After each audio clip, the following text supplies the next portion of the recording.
Alors maintenant, nous avons 20 minutes de temps pour discuter tout cela. Alors, tout d'abord, je pense il faudrait penser à des questions d'approfondissement, d'éclaircissement. Est-ce qu'il y a quelque chose que vous n'avez pas bien saisi, pas bien compris? Oui, je vais peut-être laisser le PowerPoint si jamais. On commencerait par ça, comme ça permettrait à Marinette de d'élucider un peu mieux sa pensée provocatrice hein, et titillante. Les experts aussi peuvent s'exprimer hein, s'ils ont envie. Hein. On est là vraiment pour débattre. Alors, question d'éclaircissement, tout est clair. Les jeunes, ça va? C'est clair? Elle n'a pas parlé trop difficile, non? Mais quand même, hein? Moi je trouve. Hein? Bon. J'ai parlé trop vite, mais c'était pour rester dans les 30 minutes. Oui. Alors, rien? Tout est clair. Alors, passons plutôt au débat. Alors, alors, Marinette a essayé de nous montrer que souvent, ce qui apparaît comme très scientifique est souvent idéologique.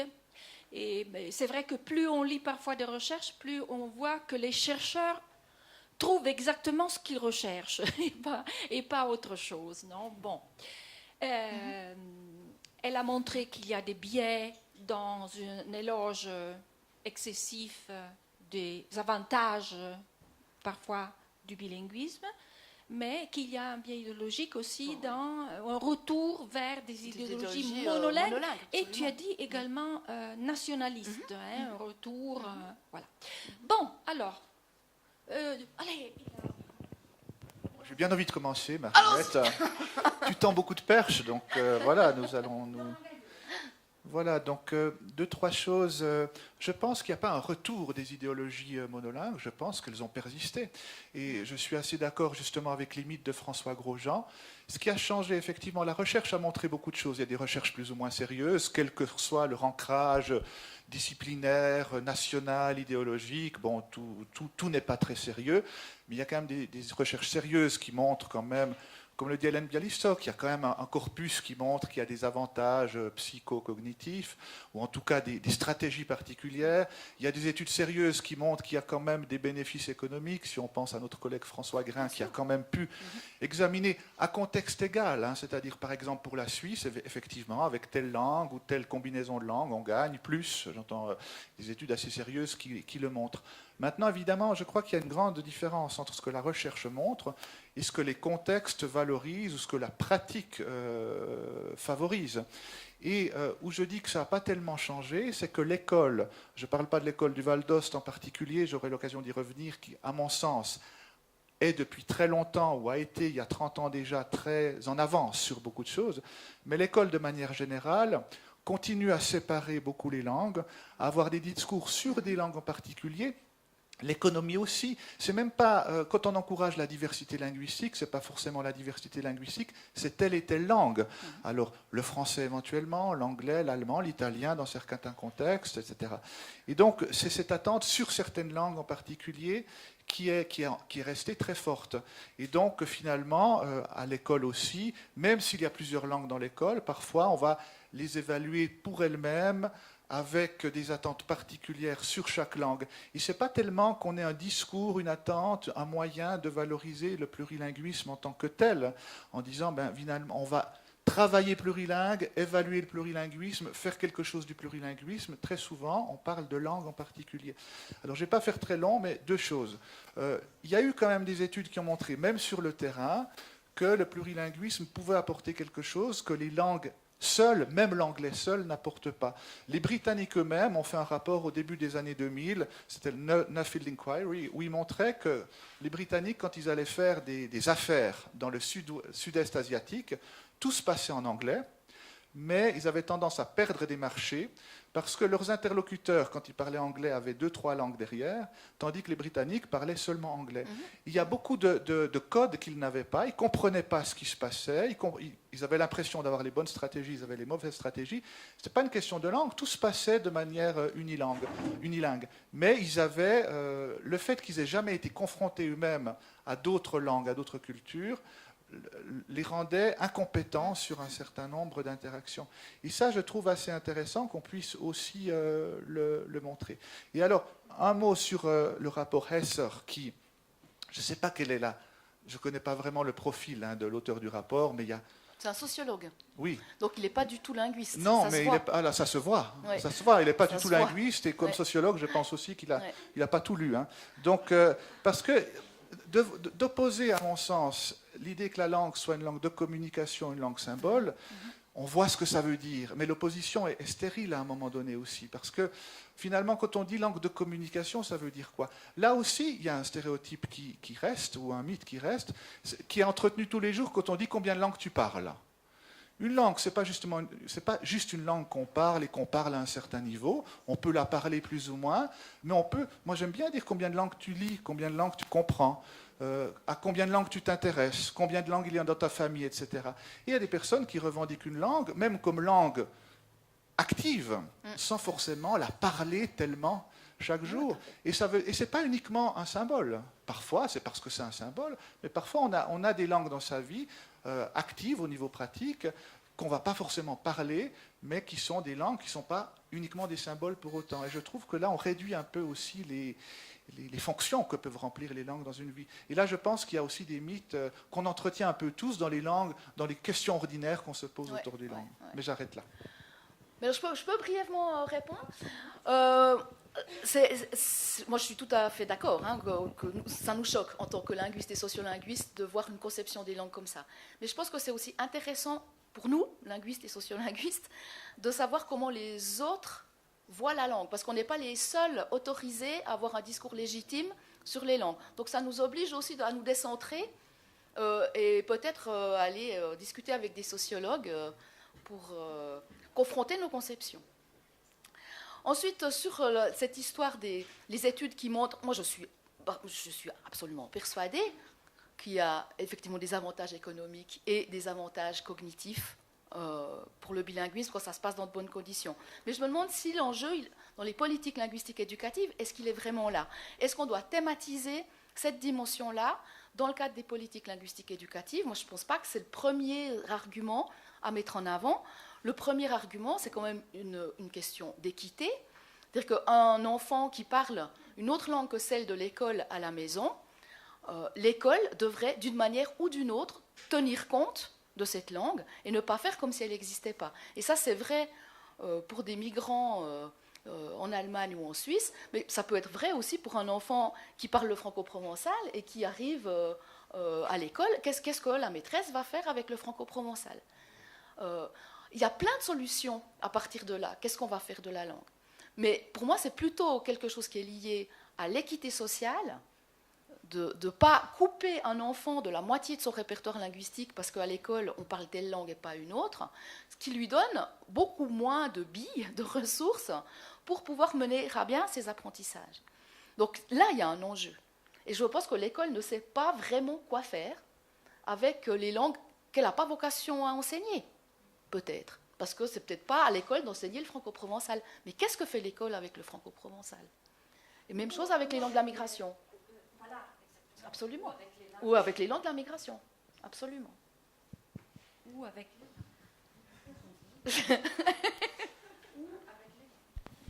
oui, ou avec les langues de la migration, absolument. Exactement. Qu'est-ce qu'on en fait? Oui, parce qu'ici, on fait quelque chose de facultatif par rapport au franco-provençal. On fait quelque chose pour les langues migrantes, mais je pense qu'il faut s'interroger encore plus à fond sur ces répertoires complexes des enfants que nous accueillons à l'école et comment construire notre bilinguisme, trilinguisme maintenant scolaire à partir de ces ressources-là. C'est ça. Comment ne pas faire du trilinguisme scolaire un moyen, comment dire, d'inéquité scolaire, parce que si on ne prend pas en compte ce répertoire, on risque véritablement de... C'est ça. Et puis, je pense que l'objectif principal, c'est pas le trilinguisme en lui-même, c'est les connaissances qu'on construit au cours de sa scolarité à travers le trilinguisme. Et le but, c'est quand même les connaissances qu'on acquiert. Bon, alors la parole à vous maintenant. Des questions?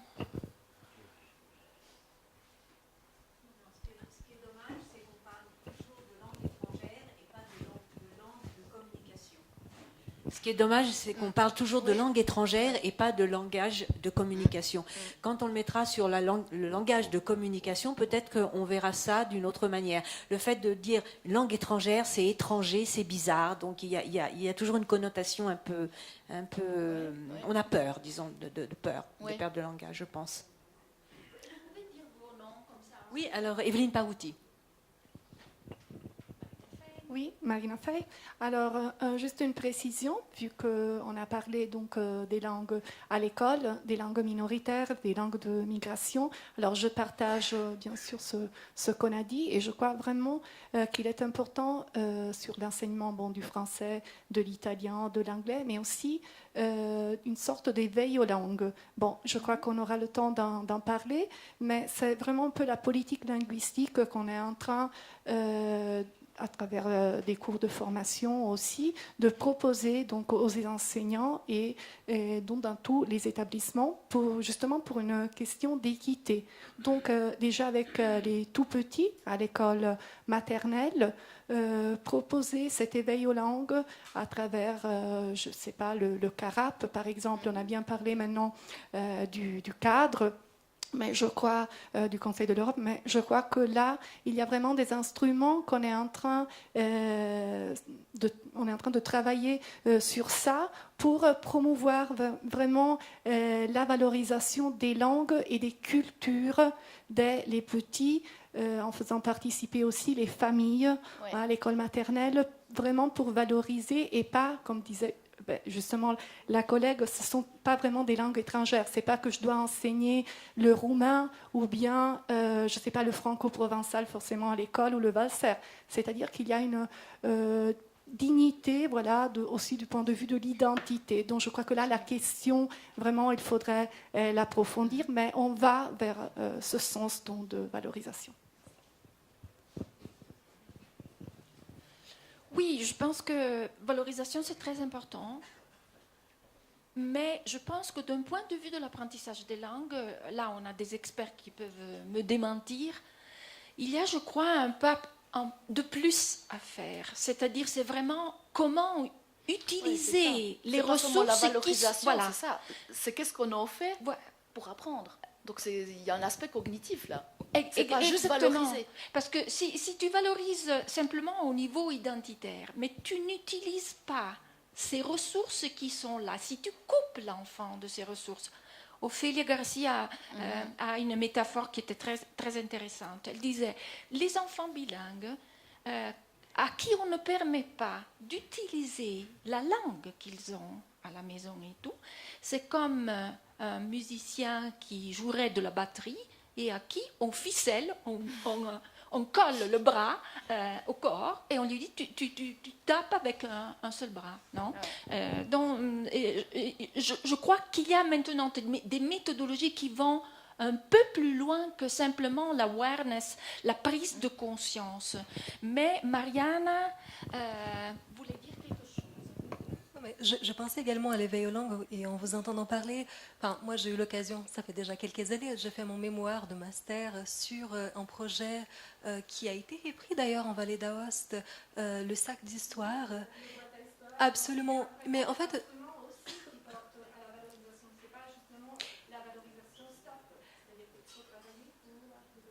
Donc, juste un petit mot, dans le cadre de ces projets, donc, il y a le côté effectivement de valorisation de la langue de l'enfant dans le sens où les enfants emportent à la maison un petit livre qui est dans la langue de l'école et dans la langue familiale. Donc il y a tout un travail d'investissement des parents pour la traduction de ces livres.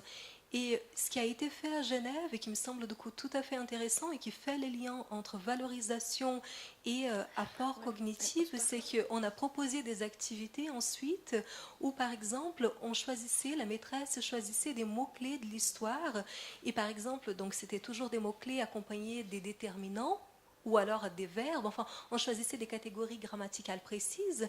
Et une fois que les enfants étaient censés, avec leurs parents, par exemple, prendre quelques mots avec leurs déterminants dans l'histoire, des mots-clés, une fois qu'on avait toutes ces ressources en classe, on allait travailler les déterminants en comparant justement leur fonctionnement dans les différentes langues parlées par les élèves, ou en tout cas dans les langues qui faisaient partie de leur répertoire. Et donc là, je pense qu'on a un pont qui est tout à fait faisable. Ça, c'est une piste. En tout cas, parmi pour d'autres. certaines langues, parce qu'il y a des langues parlées qui sont pas aménagées pour l'écrit. Donc, c'est vrai que pour certaines langues, ça va bien fonctionner. Oui. Mais moi, je suis parfaitement... C'est une très bonne combine, les sacs à histoire. Parce qu'en fait, c'est l'enfant qui va raconter l'histoire aux parents, les parents qui vont raconter l'histoire dans la langue. Ça crée une interaction avec les parents. Après, il faut voir au sein de la classe...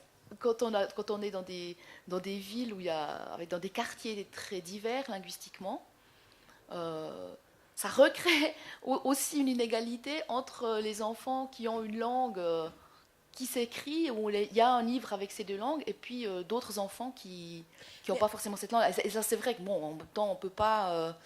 on crée toujours des inégalités en voulant combler des inégalités. Bon, oui, après, peut-être pas toutes les activités sont possibles, mais on pourrait imaginer, franchement, à Genève, il y a vraiment des belles choses qui ont été faites.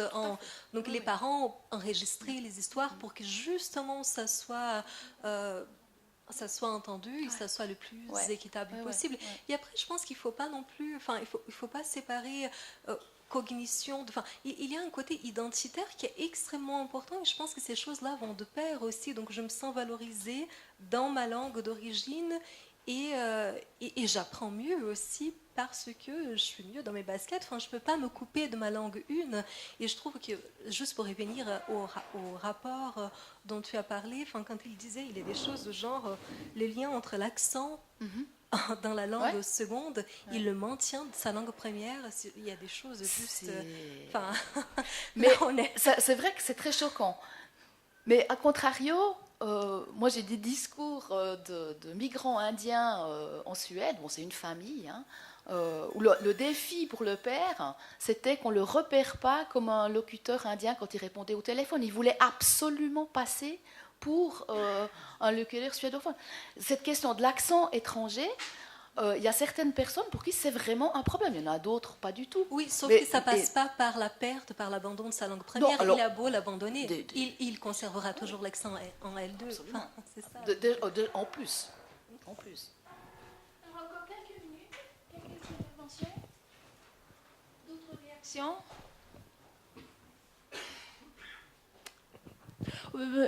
Laurent avait soulevé, et toi aussi Marinette, la question de l'économie liée aux langues. Il est très intéressant de lire la presse anglophone en ce moment, surtout britannique, et de voir comment il y a des cris d'alarme.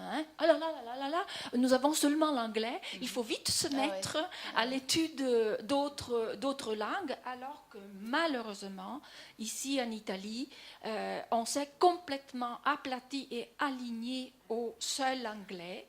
Et c'est vraiment une grosse perte, un gros dommage. Allez, quelqu'un qui a envie de réagir? Alors, cette question de la langue, des dialectes, de la langue des étrangers, vous avez envie de dire quelque chose? Bonjour, moi je suis un élève du lycée classique. Et moi, je pense que dans la défense des langues premières des élèves qui sont bilingues, on a cette idée de l'école qui doit faire quelque chose. Donc, l'élève joue un rôle passif. Mais cette passivité n'est pas positive pour l'élève. Parce que si on limite l'apprentissage des langues dans le domaine de l'école, l'élève n'aura pas une croissance d'identité. Selon moi, l'élève doit avoir un rôle actif, peut-être en lisant ou en étudiant ce qui l'intéresse dans sa langue première, pour que cette langue soit défendue, non pas seulement par l'école, mais aussi par lui-même. Donc, c'est plus ou moins cela.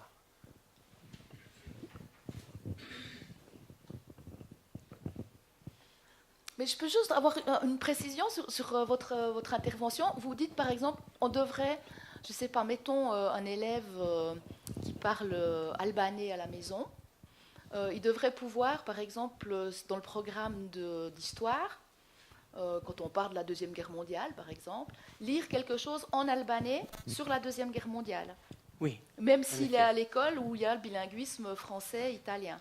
Oui, c'est ça votre parce idée. que protéger l'albanais à l'école pour un élève est limitatif.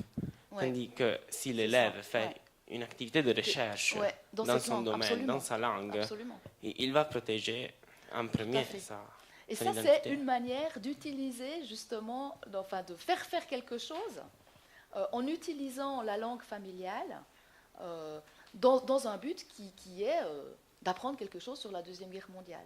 Ouais. Et c'est vrai qu'en lisant en albanais, eh ben, il va faire forcément des correspondances entre comment on parle de la Deuxième Guerre mondiale en albanais, comment on en parle en italien, comment on en parle en français.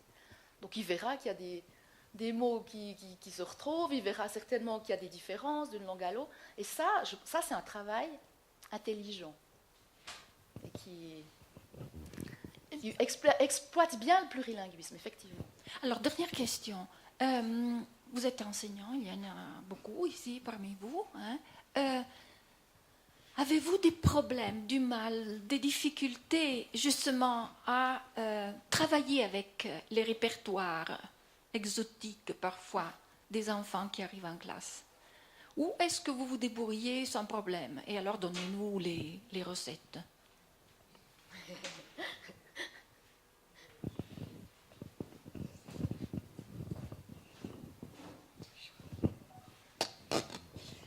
Je travaille à l'école maternelle et pardon? Ah, Paola Avenatti. J'utilise la méthode de Sac Histoire à partir de sa naissance, disons, en Vallée d'Aoste.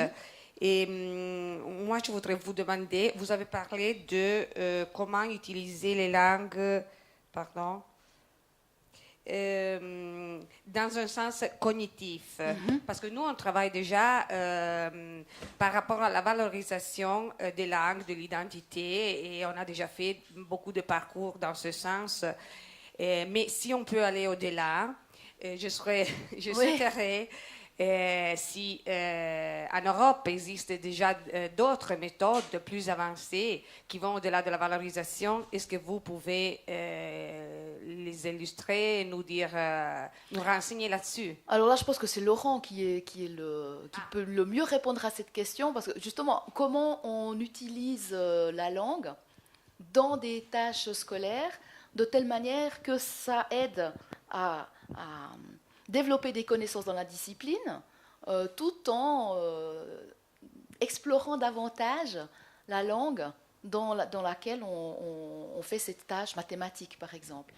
Donc, oui, je pense qu'il y a des exemples pratiques, mais par rapport au sac à histoire, moi, je pense que si on demande à un enfant de raconter l'histoire à ses parents, c'est déjà quelque chose que j'appelle cognitif, moi, parce que raconter, raconter, ça s'apprend, quoi. Donc voilà, c'est pas, pour moi, raconter, c'est pas une tâche uniquement linguistique. Ça veut dire que déjà faut se poser, il faut déjà capter l'attention des parents pour leur dire je vais vous raconter une histoire. Donc là, il y a quelque chose de cognitif. Laurent, tu veux oui. À propos de... Alors, à propos de l'enseignement de l'histoire dans les établissements scolaires, je suis professeur de français, hein, mais j'ai des échos de la part de des professeurs d'histoire, donc de langue italienne, qui utilisent des livres français, donc de l'État français, et qui essayent de l'adapter à l'histoire, disons, italienne, en utilisant la langue française. Ouais. J'ai l'impression, c'est l'écho que j'ai est le suivant, que ça me rappelle un peu lorsqu'on enseignait le français en Afrique et que les Africains devaient apprendre la langue. Nos ancêtres les Gaulois. Nos ancêtres, les Gaulois. Donc j'ai l'impression qu'il y a cette analogie. Et donc il y a un anachronisme des livres d'histoire avec les livres et l'histoire même italienne. Donc les professeurs d'histoire ici en Vallée d'Aoste se trouvent en difficulté parce ils vont adopter des livres français, mais qui ne correspondent pas toujours avec certaines thématiques. Bien sûr, parce que c'est la vision française. Voilà, donc ça crée quand même un problème. Ouais. Alors il y a un surplus de travail qui mène à une forte critique. Oui, ou alors il ne faut pas travailler avec un manuel. Là, il y a une histoire mondiale de la France qui vient de sortir en 2017, qui est excellente, parce qu'elle se fait beaucoup critiquer, l'auteur se fait critiquer, parce que justement, il ose dire que la France a été beaucoup influencée par la pensée arabe au Moyen-Âge, par les musulmans, et que les intellectuels comme Finkielkraut montent au plein en disant « c'est pas possible ouais. ». Voilà. Oui. Donc je pense que ça, c'est typiquement un livre qui peut très bien se prêter à enseigner l'histoire de France dans d'autres langues. Oui, je suis parfaitement d'accord. C'est-à-dire qu'en fait, il faut une approche plutôt interculturelle. C'est ce qu'on est en train aussi de proposer lors des cours de formation, mais pas seulement pour l'histoire, pour la géo, c'est-à-dire qu'il faut vraiment utiliser la langue, je crois, française en tant que langue, dans ce cas, véhiculaire. Ce ne sont pas forcément les contenus. C'est que... peut-être aussi la didactique en général. On utilise le livre, le manuel. Là, c'est le point, disons, de repère. Mais je crois qu'il faut vraiment construire aussi du matériel. Et le but aussi des formations, c'est justement aussi de la part des enseignants une recherche-action. Donc quelque chose qui... disons, permet aux enseignants de construire, de produire des manuels, des instruments qui permettent donc cette vision aussi italienne de l'histoire. Parce que si on pense à Napoléon, par exemple, c'est l'exemple classique qu'en Italie, ou bien dans d'autres pays, on n'aura pas la même version, par exemple, qu'en France. Voilà. Et donc là, on va ouvrir un débat aussi sur ça. Je crois qu'il y a des pistes. Voilà. Alors, dommage, maintenant que le débat était vraiment... Et voilà. C'était échauffé. Écoutez, on a déjà 5 minutes de retard par rapport à un moment fondamental qui est la pause, où on pourra échanger des idées. Il y a un café à côté. Hein? Alors, à 11h10 pile, tous ici, pour qu'on puisse continuer à débattre et à discuter. Merci Marinette. Merci.